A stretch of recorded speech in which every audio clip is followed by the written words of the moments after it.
un estudio, bienvenidos. Hoy tenemos un estudio interesante en cuanto a las parábolas de Jesús. Y si se acuerdan, la semana pasada les comenté que el día de hoy vamos a estar estudiando la parábola de el hijo pródigo. Entonces, esta parábola que vamos a estar viendo el día de hoy es una parábola de celebración. Todo el bloque de Lucas 15 es un bloque de celebración. Cuando lo perdido se encuentra, ya sea el buen pastor, ya sea la mujer, ya sea el padre de familia, se alegran por encontrar lo que se había perdido. Y es lo mismo que sucede en el cielo. Cuando el pecador se arrepiente y Dios lo encuentra en el camino, todo el cielo está de fiesta por un pecador que se arrepiente. Entonces, la parábola también del día de hoy es una parábola que trae varios contrastes. Por ejemplo, el contraste de la arrogancia, de los hijos contrastada con la dulzura del padre amoroso, la rebeldía del hijo menor, perdón, con la aparente lealtad que tiene el hijo mayor hacia su padre, la profundidad de la desesperación que experimenta el hijo menor va a ser muy diferente a la alegría que va a experimentar en la casa de su padre. Entonces, esto nos muestra diversos contrastes que a su vez también contrastan con la vida de cada uno de nosotros como creyentes. A veces fallamos, pero otras veces vemos cómo Dios nos fortalece a cada uno de nosotros en nuestra fe. A veces guardamos rencor hacia una persona o hacia ciertas cosas, pero también vemos cómo Dios nos va mostrando su gracia, cómo Dios nos va mostrando su perdón, cómo Dios nos permite a cada uno de nosotros arrepentirnos de nuestros pecados. Somos de esta forma como seres humanos. Nos perdemos, pero Dios sale al encuentro y nos busca y nos llama por su evangelio y nos trae el perdón. Entonces, antes de leer la parábola para el día de hoy, vamos a iniciar con una oración. En el nombre del Padre, del Hijo y del Espíritu Santo. Amén. Amado Padre Celestial, gracias te damos por tus bendiciones, gracias te damos, Señor, porque tú eres ese Dios que sale a nuestro encuentro, ese Dios que nos busca a cada uno de nosotros. Te pedimos, Padre Santo, que nos ayudes a reconocer siempre tus bondades y tu misericordia y que tu Espíritu Santo sea con nosotros el día de hoy. Esto te lo pedimos en el nombre de Cristo Jesús, nuestro Señor. Amén. Muy bien, entonces adentrándonos a la parábola del hijo pródigo, voy a leer esta gran parábola que es parte de dos parábolas más. Todo el capítulo 15 normalmente se lee en bloque, pero hoy vamos a estar leyendo solamente la parábola del hijo pródigo. También dijo Jesús, un hombre tenía dos hijos, y el menor de ellos dijo a su padre, Padre, dame la parte de los bienes que me corresponde. Y le repartió los bienes. No muchos días después, juntándolo todo, el hijo menor se fue lejos, a una provincia apartada, y allí desperdició sus bienes, viviendo perdidamente. Y cuando todo lo hubo malgastado, vino una gran hambre en aquella provincia y comenzó a faltar. Y fue y se arrimó a uno de los ciudadanos de aquella tierra, el cual le envió a una hacienda para que apacentase cerdos, y deseaba llenar su vientre de las algarrobas que comían los cerdos. Pero pero nadie le daba. Y volviendo en sí, dijo, ¿cuántos jornaleros en la casa de mi padre tienen abundancia de pan? Y yo aquí perezco de hambre. Me levantaré e iré a mi padre y le diré, Padre, he pecado contra el cielo y contra ti, y ya no soy digno de ser llamado tu hijo. Hazme como uno de tus jornaleros. Y levantándose, vino a su padre. Y cuando aún estaba de lejos, lo vio su padre. Y fue movido a misericordia, y corrió, y se echó a su cuello, y le besó. Y el hijo le dijo, Padre, he pecado contra el cielo y contra ti, y ya no soy digno de ser llamado tu hijo. Pero el padre dijo a sus siervos: sacad el mejor vestido y vestidle, y ponerle un anillo en su mano y calzado en sus pies, y traed el becerro gordo y matadlo, y comamos y hagamos fiestas, porque este mi hijo muerto era, ha revivido, se había perdido y es hallado. Y comenzaron a regocijarse. Y su hijo mayor estaba en el campo, y cuando vino y llegó cerca de la casa, oyó la música y las danzas, y llamando a uno de los criados le preguntó qué era aquello. Y él le dijo: tu hermano ha venido, y tu padre ha hecho matar el becerro gordo. Y al haberle recibido bueno y sano, entonces se enojó y no quería entrar. Salió por tanto su padre y le rogaba que entrase. Mas él respondió y dijo al padre: he aquí, tantos años te sirvo, y no habiéndote desobedecido jamás, y nunca me has dado ni un cabrito para gozarme con mis amigos. Pero cuando viene este tu hijo, que ha consumido tus bienes con rameras, has hecho matar para él el becerro gordo. Él entonces le dijo: hijo, tú siempre estás conmigo, y todas mis cosas son tuyas. Mas era necesario hacer fiesta y regocijarnos, porque este tu hermano era muerto y ha revivido, y se había perdido y es hallado. Este es la palabra de Dios que adoramos, Señor. Vemos que aquí tenemos una gran historia, una historia fantástica, una historia bastante conocida por cada uno de nosotros, una historia en la cual no es distante para nadie, una historia en la cual podemos identificarnos cada uno de nosotros con quizás alguno de los personajes, con el hijo menor o con el hijo mayor. Vemos aquí una familia que se ha distanciado. Vemos aquí diferentes miembros de una familia que han tomado malas decisiones, han tenido un comportamiento detestable, nefasto, un corazón que no perdona. Viejos rencores se imponen en medio de esta familia. Y esta familia necesita tocar fondo para reconocer la gracia y la misericordia de Dios. Cuando uno lee El Hijo Pródigo, uno puede decir: ¿en dónde me encuentro? ¿Será que esto es una miniserie de Netflix? ¿Será que esto es una telenovela mexicana o mayamera? ¿Qué es esto? Esto es una historia que muestra la realidad de cada uno de nosotros como seres humanos. Jesús cuenta esta parábola, y como les decía, esta es una parábola de tres que vienen en bloque, y Jesús cuenta esta parábola a los fariseos y a los escribas, que comenzaron a murmurar en cuanto a él, porque él se sentaba con cobradores de impuestos y con pecadores para hablar de los misterios de Dios. Entonces, aquí Jesús, en estas tres parábolas, va a mostrar la condición de los fariseos y los publicanos, de los fariseos, perdón, y los escribas, que se sienten por encima, y la condición de los pecadores, de los publicanos, de los cobradores de impuestos, que están verdaderamente arrepentidos y son recibidos por el gran Padre Dios. Entonces vamos a adentrarnos un poco en este análisis narrativo del Hijo Pródigo, empezando con la introducción. La introducción de esta historia es bastante particular. Se nos dice que un hombre tenía dos hijos, uno menor y uno mayor. Y el hijo menor le dijo al padre: padre, dame la parte de los bienes que me corresponde. Y él le repartió sus bienes. Entonces, esta historia tiene algo en común con varias historias del Antiguo Testamento, y es que es una historia de hermanos.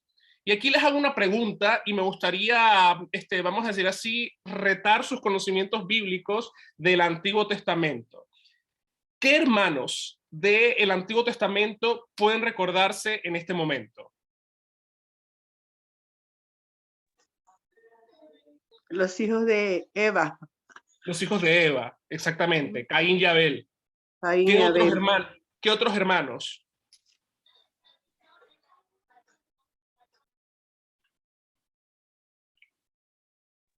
Los de Joseph y Ajá, sus José.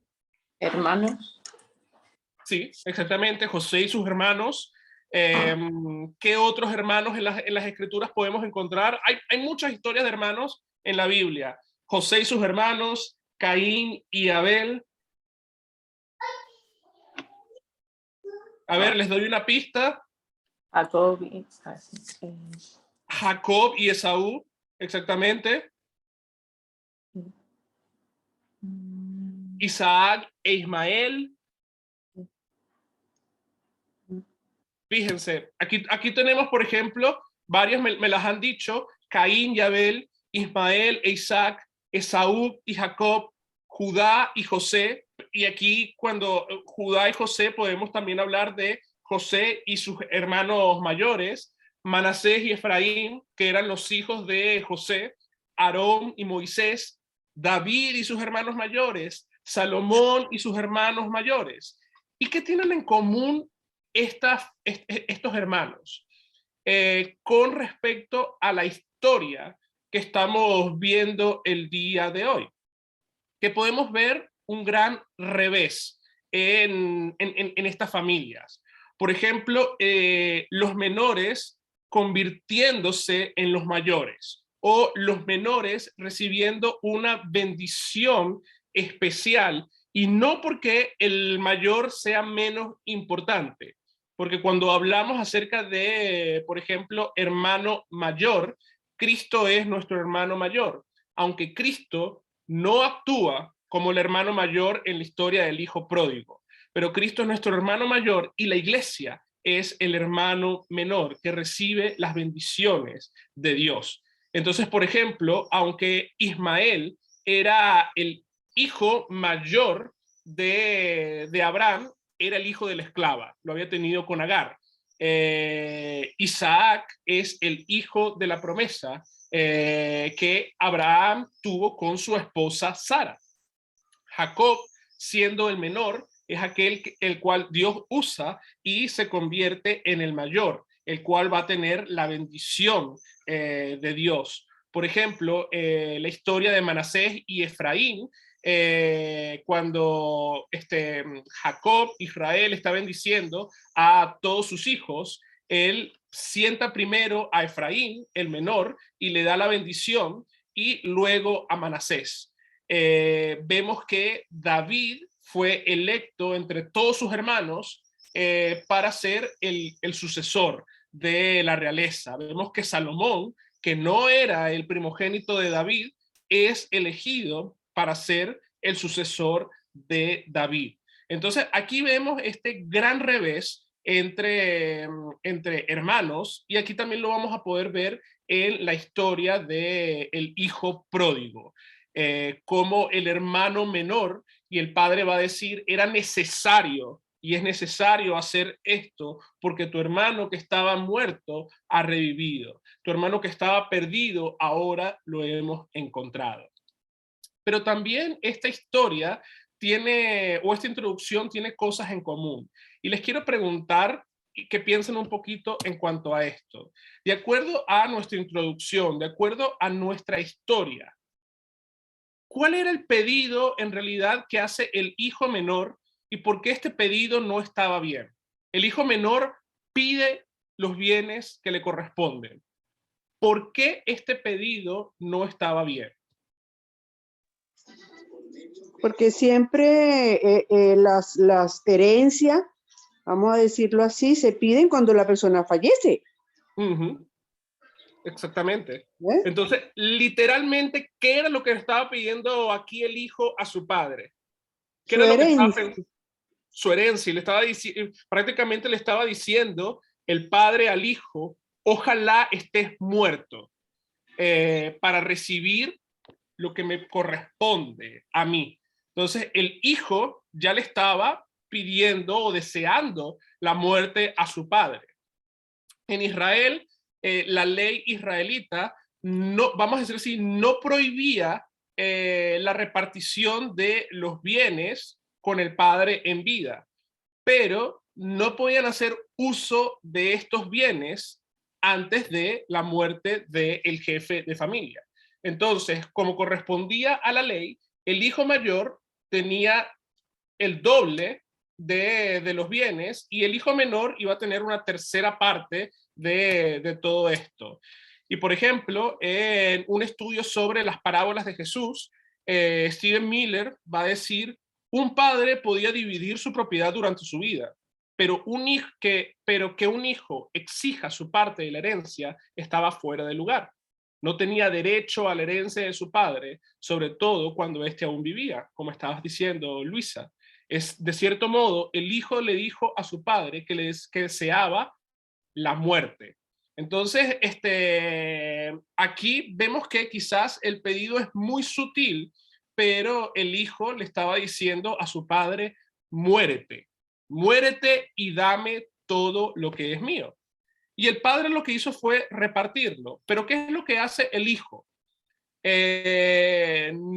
Jesús dice, no muchos días después, o sea, quizás en esa misma semana que el padre repartió todos los bienes, juntó todo y se fue. ¿Y se fue qué? Se fue lejos. Ya él no quería estar cerca de su padre, de su hermano, no quería estar cerca de su familia. Se fue lo más lejos posible de su familia, a una provincia apartada. Y allí desperdició todos sus bienes perdidamente. Y cuando lo hubo malgastado todo, vino una gran hambre en aquella provincia y comenzó a faltar. Entonces vemos que luego de esto, él se arrima a otra persona y esto lo envía a una hacienda a apacentar cerdos. Y allí él se moría de hambre. ¿Qué hizo este joven con su herencia, de acuerdo al texto? La desperdició, Exactamente. la botó. Exactamente. Este joven desperdició el dinero, botó el dinero, hizo lo que quiso con el dinero. Y esta parábola en sí no nos está enseñando, no es una parábola que nos enseña a ahorrar. No, que a veces uno dice, no, bueno, que Jesús dice que hay que ahorrar. Pero el sentido común nos enseña que de las bendiciones que nosotros tenemos, necesitamos ahorrar, porque quizás va a haber un momento en el cual vamos a necesitar. Fíjense que en el Antiguo Testamento, Dios previó y en sueño le mostró a Faraón que iba a faltar alimento. Por 7 años iba a faltar alimento, pero iban a tener 7 años de abundancia antes de la sequía. Entonces, ¿qué fue lo que hizo Egipto? Egipto guardó alimento durante esos 7 años y José, que viene siendo un tipo de Cristo, José fue usado en Egipto para preservar a la humanidad entera de esta hambruna. Entonces, esto nos enseña a cada uno de nosotros que en el tiempo de las vacas gordas, en el tiempo en que tenemos dinero, necesitamos ahorrar para que no nos falte en el tiempo de las vacas delgadas.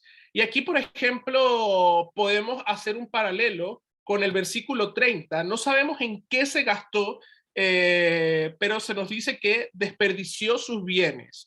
Y el hijo mayor, en la perspectiva del hijo mayor, le dice al padre que su hermano gastó los bienes en rameras.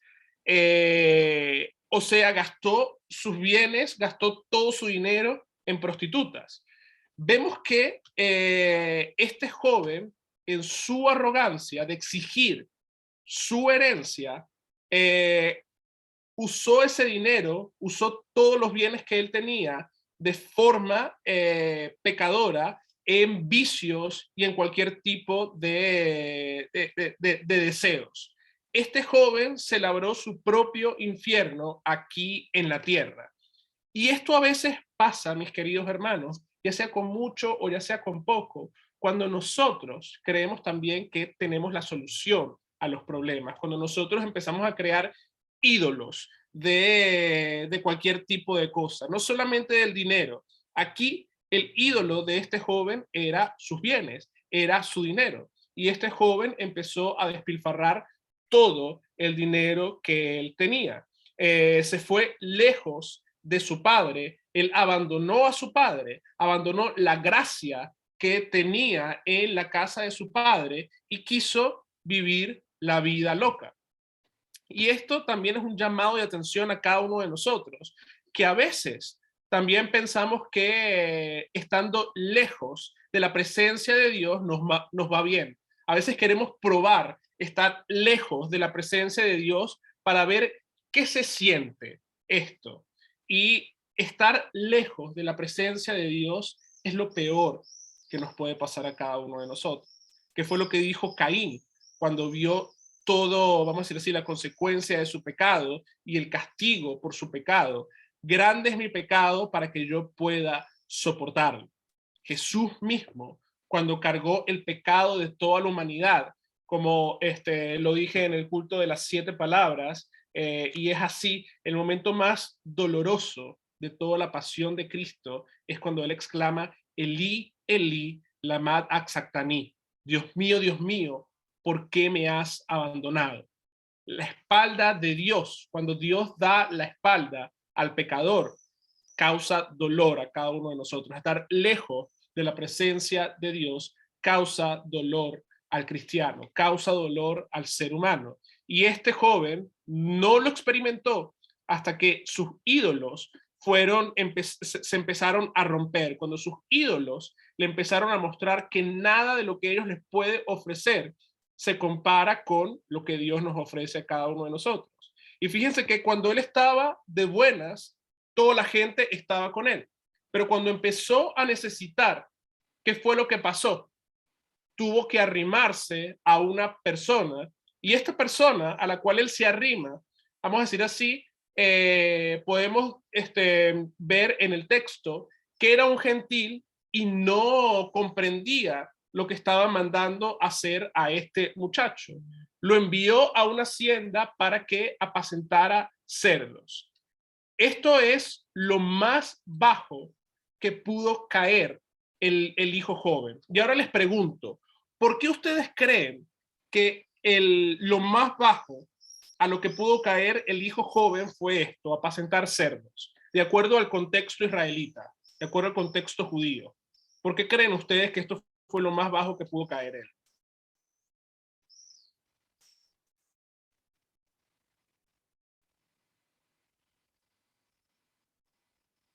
Yo me imagino que no, el dinero se le acabó.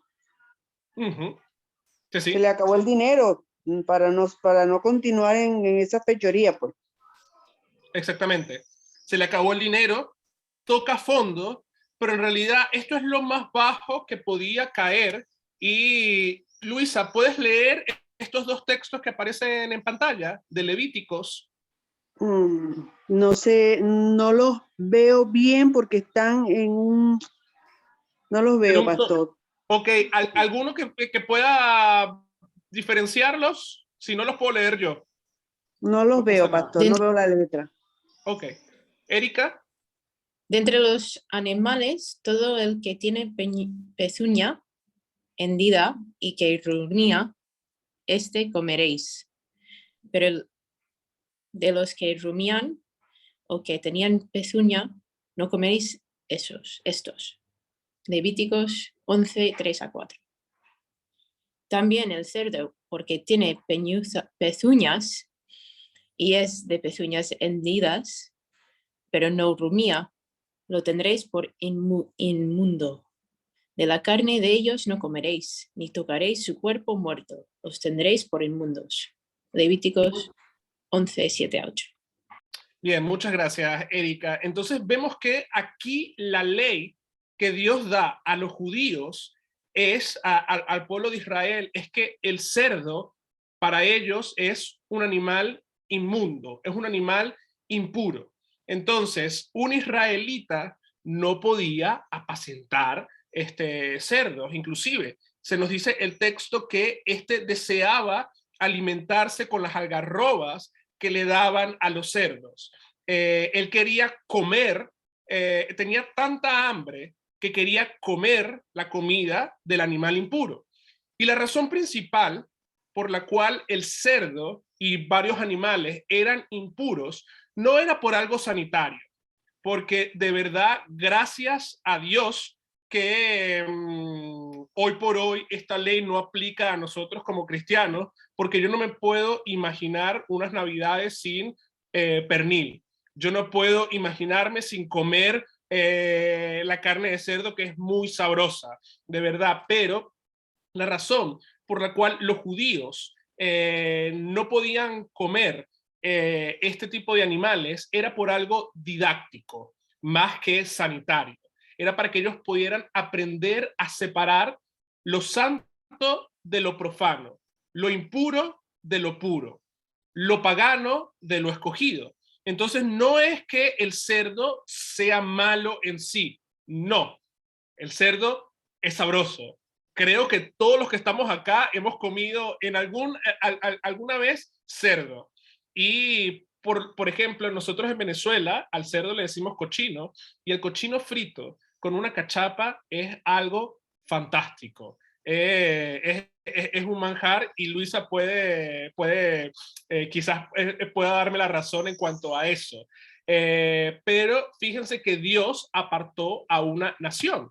Y Levíticos 20 se nos dice también, pero a vosotros os he dicho, vosotros poseeréis la tierra de ellos, y yo os daré para que la poseáis por heredad, tierra que fluye leche y miel. Yo Jehová, vuestro Dios, que os he apartado de los pueblos. Por tanto, vosotros haréis diferencia entre animal limpio o inmundo, entre ave inmunda y limpia, y no contaminaréis vuestra persona con los animales, ni con las aves, ni con nada que se arrastra sobre la tierra, los cuales os he apartado por inmundos.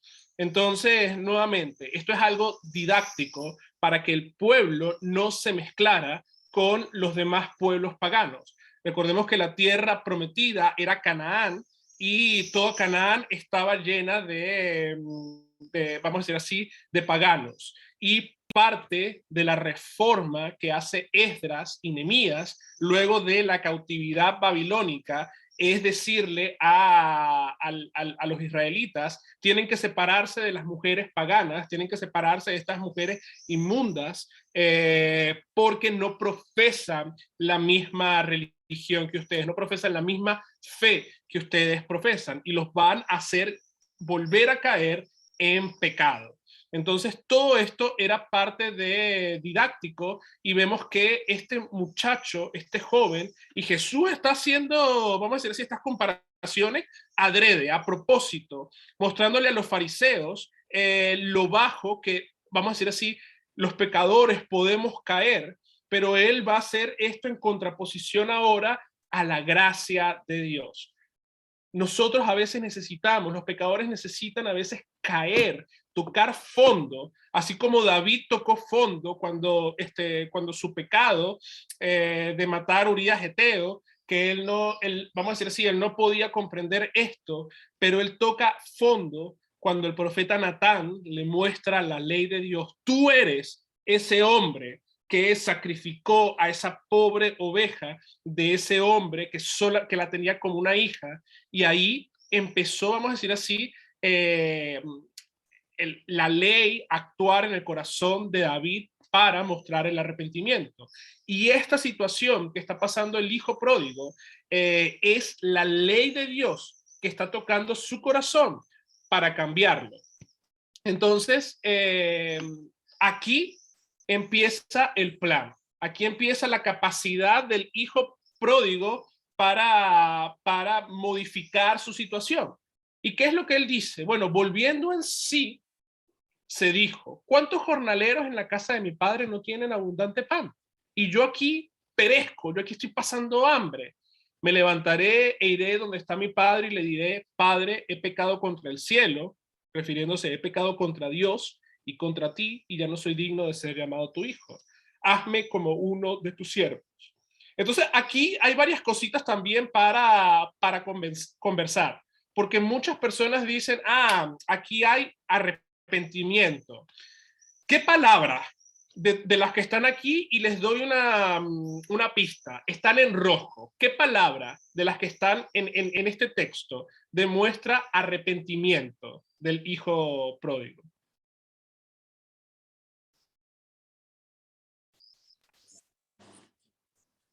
Volviendo.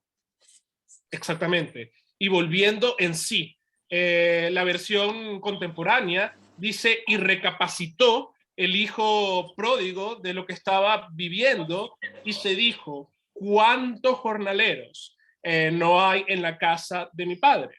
Pero el reconocer no significa un verdadero arrepentimiento. Fíjense que aquí hay una frase también que demuestra que no hay un verdadero arrepentimiento de parte del hijo pródigo. Y la frase es, hazme como uno de tus jornaleros. Entonces, aquí el hijo pródigo empieza a maquinar su plan de arrepentimiento condicionado. ¿Por qué? Porque cuando él está pensando, hazme como uno de tus jornaleros, hazme como uno de tus trabajadores, no es como uno de los rasos, no, es como uno de los altos trabajadores de la casa del padre. Y vamos a decir así, cuando este joven iba a pedir esto, estaba también pidiendo, y va a decir Arthur Jost en su comentario de Lucas, él va a decir, este joven va a pedirle a su padre, uno, formar nuevamente parte de la familia, pero sin tener muchas responsabilidades dentro de la familia. Va a ganar dinero para quizás poder pagar algunas deudas, pero también para tener dinero para sí mismo. Y esto significa que él va a tener cierta independencia. Entonces, este joven trata de arrepentirse, pero a su manera. Y la Biblia de la Reforma nos va a decir en cuanto a un comentario a hazme como uno de tus jornaleros, va a decir que esta es la ilustración más profunda de la depravación humana. ¿Por qué? Porque nosotros pensamos que podemos negociar con Dios. Entonces uno puede pensar, bueno, Dios, y no sé si les ha pasado, pero a veces uno es como que, bueno, Dios, si yo hago esto, tú me puedes hacer esto. Si yo te doy esto, quizás tú me puedas hacer salir de esta y otra situación. Y no funciona así. El arrepentimiento no funciona así. Dios no funciona así. Dios no nos da porque nosotros le damos algo a cambio. No, nosotros tenemos que llegar a los pies de Dios en arrepentimiento y decirle, hágase tu voluntad. Por algo Cristo mismo en la oración del Padre Nuestro coloca esa frase. Por algo Cristo mismo cuando está en el Getsemaní, él le dice, Señor, si puedo pasar de este trago amargo, pero hágase tu voluntad. Entonces el pedido también, ¿no? Vemos aquí que el hijo pródigo, este hijo menor, él pide cosas muy sutiles que no van de acuerdo. Entonces, dame la parte de mi herencia, o sea, muérete. Hazme como uno de tus jornaleros. Sí, dame dinero para yo seguir siendo independiente, pero seguir siendo parte de la familia. Pero vamos a ver que el plan no va a ser, va a diferir un poco de lo que él estaba pensando. Y esto es la misericordia de Dios, porque él se levanta y va donde está su padre. Y vemos que a lo lejos el padre vio a su hijo y fue movido a misericordia. Entonces, el padre estaba, este padre misericordioso y lleno de amor, todos los días estaba esperando a su hijo. No fue que el hijo le mandó un WhatsApp o un correo electrónico y le dijo, papá, voy a ir pronto a casa. No, este padre salía todos los días y veía el horizonte a ver si podía ver a su hijo. Y un día lo vio y el texto nos dice, y fue movido a misericordia. Y salió corriendo y se echó al cuello y lo besó. Entonces, aquí les pregunto, ¿qué podemos aprender aquí sobre el corazón del Padre? ¿Qué nos enseña este texto acerca del corazón del Padre? ¿Qué piensan? ¿Cuáles son sus pensamientos en cuanto a este Padre?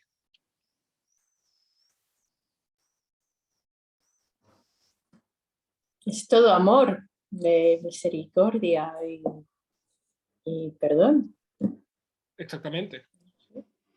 Es un padre lleno de amor, un padre lleno de misericordia, un hombre no, podemos inferir, siendo padre de familia, con 2 hijos e hijos mayores, que era un hombre mayor, que era un hombre que pasaba los 60 años. Y para un hombre en esta cultura, después de los 60 años, no era propio. Vamos a decir así, era impensable para una persona a esa edad salir corriendo. Y para salir corriendo necesitaba levantarse un poco la túnica. Eso significaba mostrar un poco los tobillos. Esto también era impensable para la época. Pero este padre no se inmutó en cuanto a eso, no le importó la vergüenza que el correr, que el levantarse la túnica correspondía a un hombre de su edad, y salió corriendo y se echó al cuello de su hijo y le besó. Entonces, esto nos muestra no solamente el carácter de este padre, sino el carácter de nuestro Padre Dios, que, como decía Erika, es todo misericordia y es todo amor, que no le importa la vergüenza que pueda sufrir por causa de nosotros, porque Él nos ama. Y fíjense que este muchacho le dice: Padre, he pecado contra el cielo y contra ti, y no soy digno de ser llamado tu hijo. Parte del plan de este joven lo dice, pero el padre lo detiene. En el último momento detiene al chico para que no diga: trátame como uno de tus jornaleros.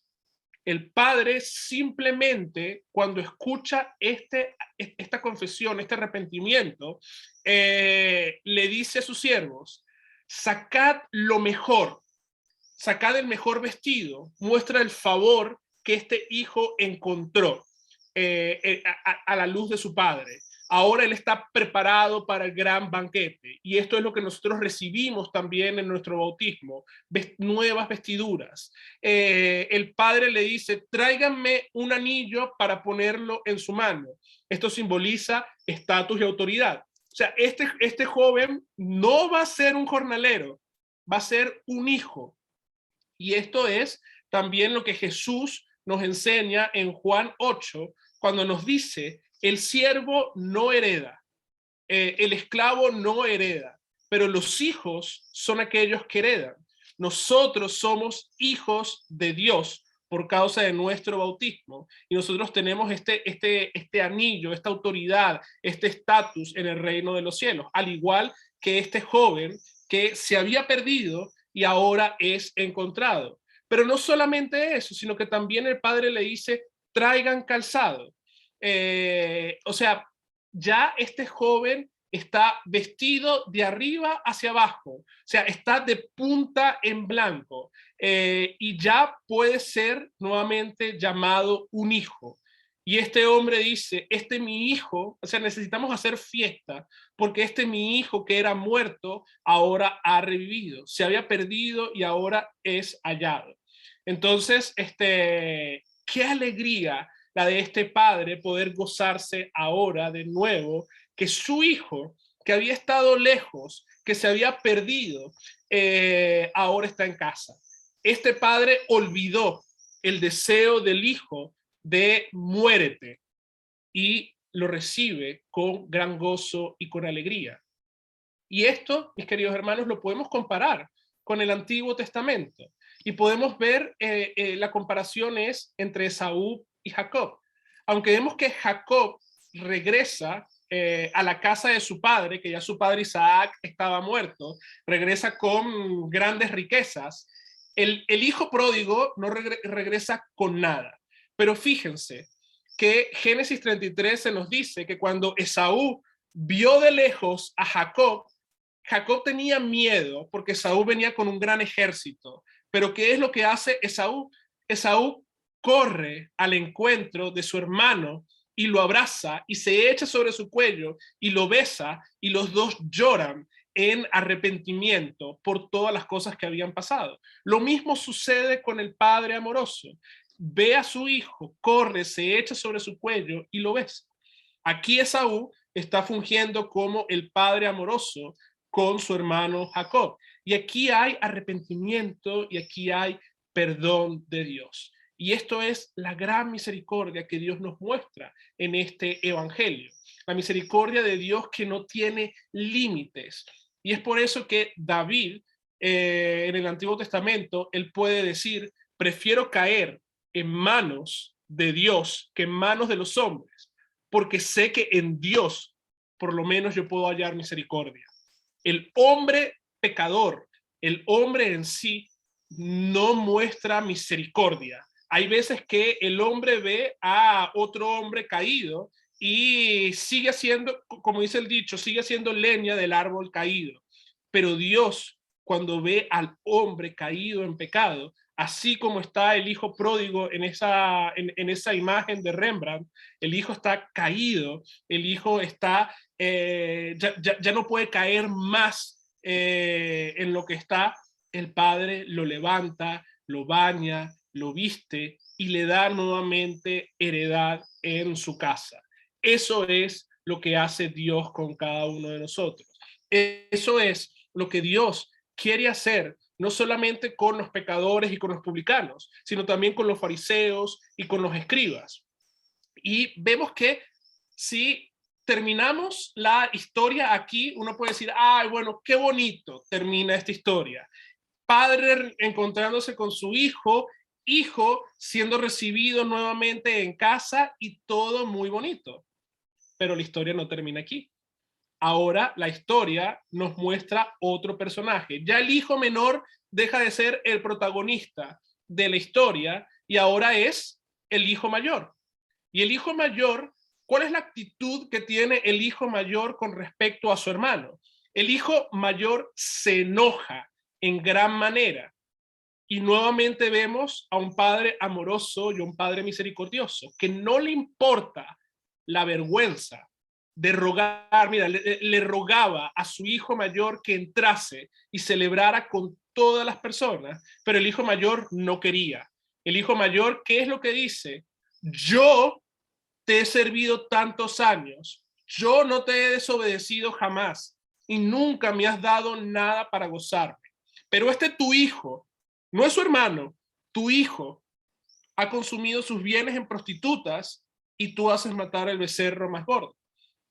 Pero vemos aquí el corazón del padre.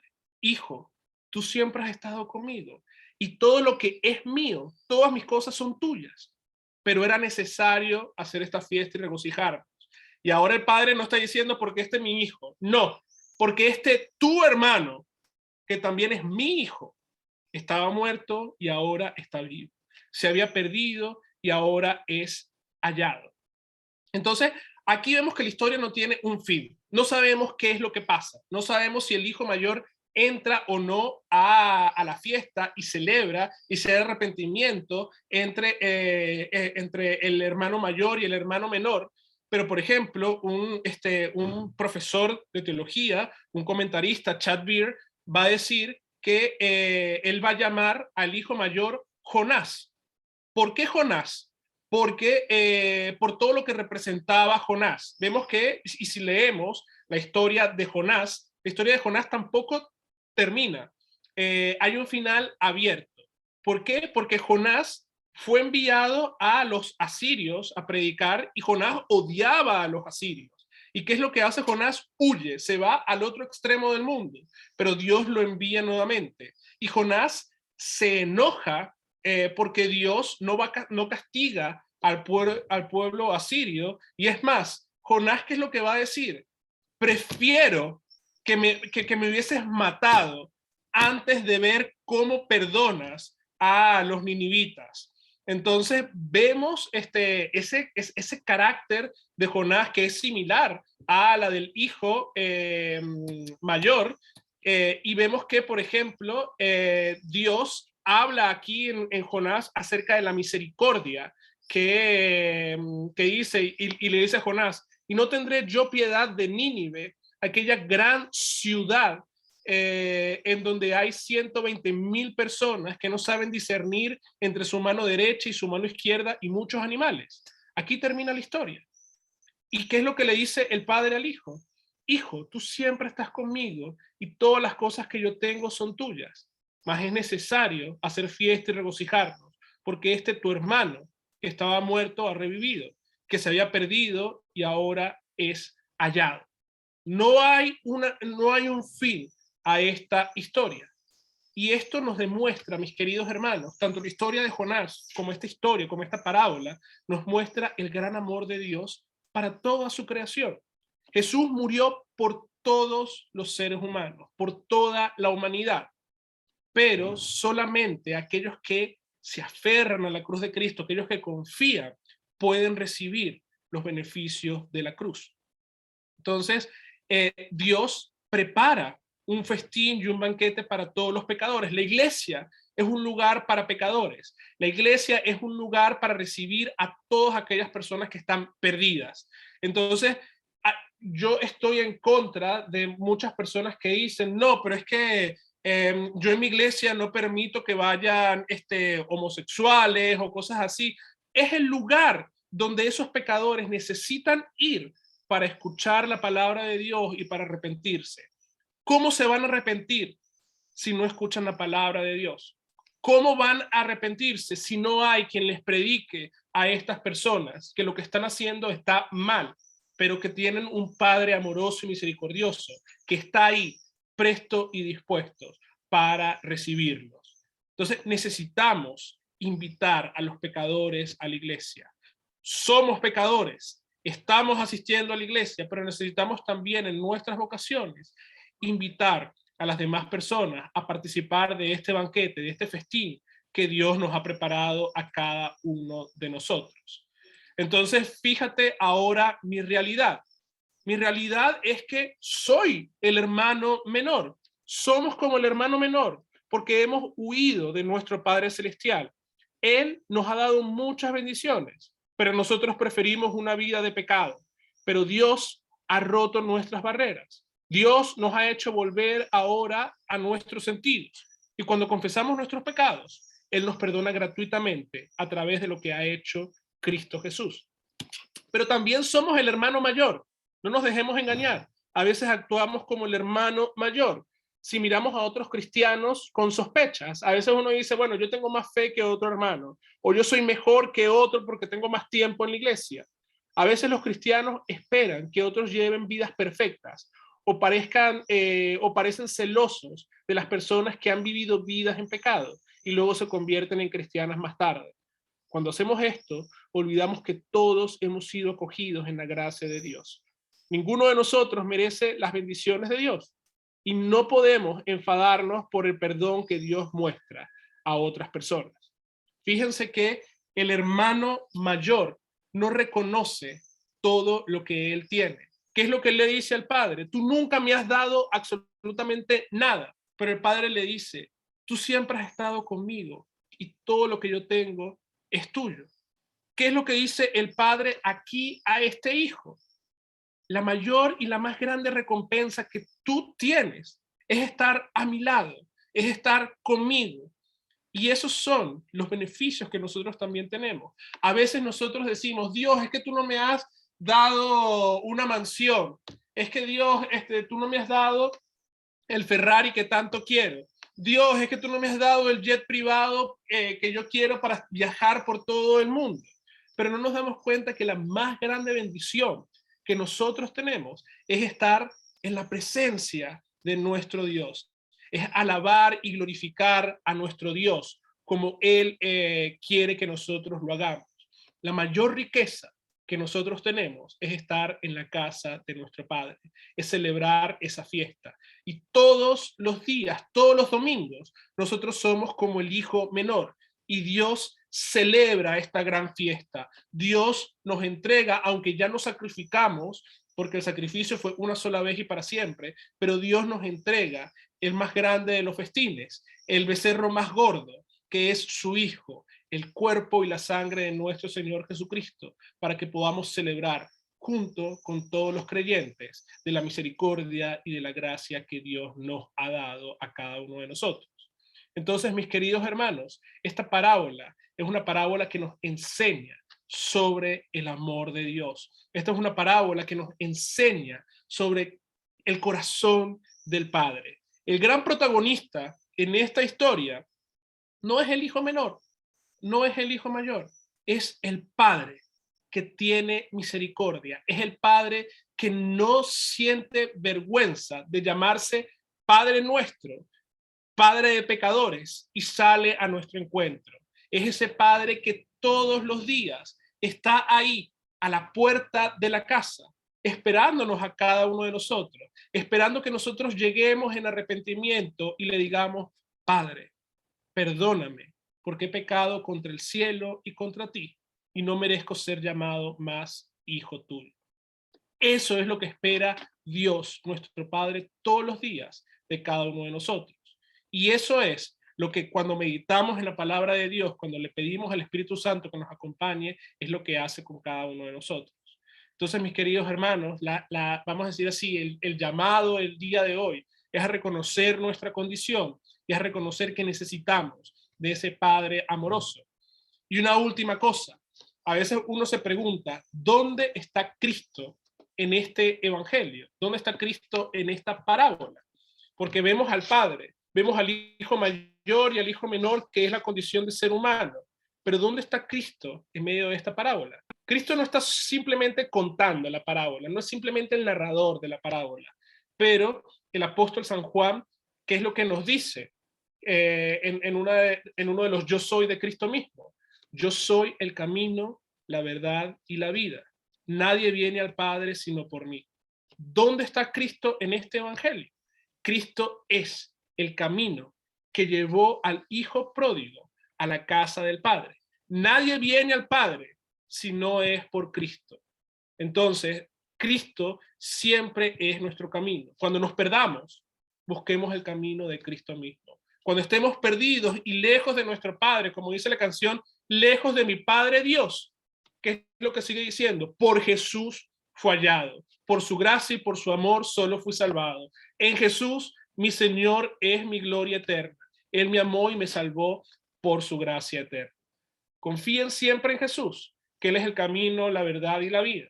Y nadie puede llegar al Padre sino por Él.